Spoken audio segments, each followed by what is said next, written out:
ఇది పరిస్థితి. నిర్మలం కోర్టు ముందట ఉన్నాం మనము. కోర్టు ఇప్పుడే చేసిన విషయంలో బెయిల్ ఇంటికి వెళ్ళడానికి ప్రయత్నం చేస్తున్నారు. చుట్టూ పోలీసులు ఇంకేదో కేసులు మాట్లాడుతున్నారు. ఒక్క నిమిషం మీరే ఆలోచించాలి.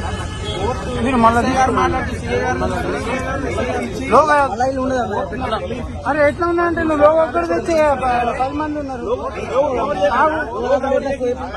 కింద పెట్టి మరి మళ్ళీ ఒక రౌండ్ పోలీసులు చుట్టుముట్టు జరిగింది. చూడండి ఈ రాష్ట్రంలో ఎట్లాంటి పరిపాలన ఇదే సాక్ష్యం. ఈ రాష్ట్రంలో చట్టబద్ధ పాలన కొనసాగట్లేదు, ఒక అరాచకత్వం ఏలుతుంది, రాజ్యం వెళ్తుందని ఇదే ఉదాహరణ. ఇంతమంది లాయర్లు ఉన్నారు నా చుట్టూ, కానీ పోలీసులు మాత్రం చుట్టుముట్టున్నారు, నన్ను ఇగణించుకోవడాన్ని నిరోధిస్తున్నారు. ఇక ఆలోచించండి. బండిలో ఎక్కించుకొని తీసుకెళ్తాము. 41 నోటీస్ ఇవ్వాలి. కడెం పోలీస్ స్టేషన్ కి తీసుకెళ్తారంట.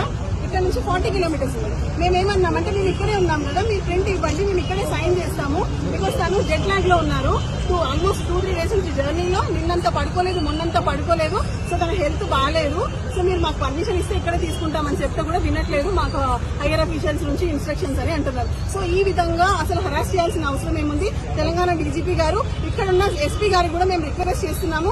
ఇలాంటిది అవసరం లేదు, మీరు మాకు ఒక నోటీస్ ఇక్కడే ఇవ్వచ్చు, అక్కడికే పోలీస్ స్టేషన్ తీసుకెళ్లి ఇవ్వాల్సిన అవసరం లేదు.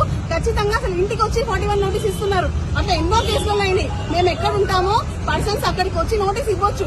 కానీ ఇప్పుడు ఖచ్చితంగా మళ్ళీ ఇప్పుడే జడ్జి గారు వదిలిపెట్టారు, రిలీజ్ చేశారు, సెట్టింగ్ ఫ్రీ అని అన్నారు. అండ్ సెట్టింగ్ ఫ్రీ అన్న తర్వాత ఈ విధంగా వెహికల్స్ పెట్టుకుని ఏ విధంగా వాళ్ళు కడెం పోలీస్ స్టేషన్ తీసుకెళ్తారు చూడండి. మరి మేమైతే చెప్పాము, మరి హైయర్ ఆఫీసర్స్ తో మాట్లాడమని. తెలిసి వాట్ హ్యాపెన్స్.